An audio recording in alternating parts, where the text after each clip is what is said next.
In this series, i-introduce ko sa inyo yung OKX DEX. This is a decentralized exchange ng OKX, yung kilala nating crypto exchange. So gagawa ko ng step-by-step videos kung paano gumamit ng OKX DEX, from creating a wallet, linking your wallet to OKX exchange, paano mag-trade, paano mag-start sa mga meme coins, at iisa-isahin natin yung mga features ng OKX DEX na hindi mo basta-basta mahanap sa mga ibang wallet. In this first episode, introduce ko muna ano yung OKX DEX. Ano ba difference neto sa OKX exchange?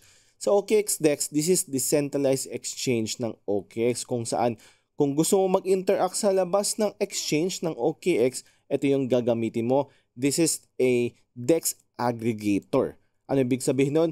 Kumbaga, it's an all-in-one app. Isipin mo parang Grab na app, kung saan nandun na tayo pwede mag-order ng food, bumili ng mga medical supplies, mag-book ng Move-it, mag-book ng car, mag-book ng mga delivery couriers.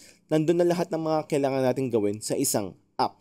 So, ang OKX DEX, ganun din. So, pwede tayo bumili ng mga meme coins doon, pwede tayo bumili ng mga coins, mga altcoins, pwede tayo bumili ng mga NFTs, pwede tayo bumili ng mga ordinals, pwede tayo mag-access ng mga projects outside sa exchange. Kumbaga, wala ka nang iisiping pang iba. Lahat ng pwede mong gawin sa labas ng exchange ay magagawa mo sa OKX DEX. So, ano ba ang advantage ng gumamit ng OKX DEX? Kasi halos lahat naman na nabanggit ko ay magagamit mo rin or makikita mo rin sa OKX exchange.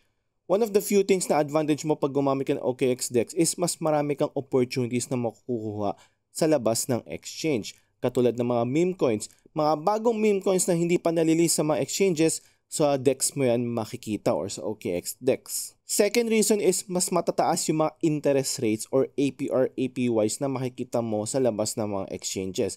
Like for example, if gusto mo mag-stake ng USDT sa exchange, mag-earn ka ng around 2 to 4% in USDT or USDC.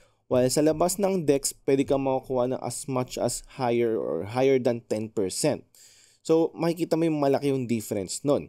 But at the same time, syempre, mas higher ang risk mo sa mga scams, sa mga phishing, pag nasa labas ka ng exchange or pag gumagamit ka ng OKX DEX. Isipin mo na lang, ang OKX exchange ay parang kang nasa bahay lang. You're safe and secure. Lahat ng pwede mong gawin, nandoon. Gusto mo maglaro, anything, manood, nandoon na lahat. Ang OKX DEX naman, isipin natin para kang pumunta sa isang mall kung saan nandun din makikita mo lahat. Mas marami kang opportunities nakikita. Pwede ka mag-shopping, pwede ka din gumawa ng mga activities na hindi mo magagawa basta-basta sa bahay. But at the same time, syempre, meron tayong mga snatchers, hold-uppers, diba? Mga bad actors. Pero pwede mo ma-mitigate yung mga ganitong klaseng risk, mga snatchers, kung maingat ka sa mall. So parehas lang yan sa OKX DEX. Kung maingat ka naman sa mga bad actors, sa mga phishing, sa mga scams, magiging safe ka naman dito. So for our next episode, tuturuan ko kayo paano gumawa ng wallet dito sa OKX DEX. So abangan nyo yun. Make sure subscribe kayo, like, and share this video.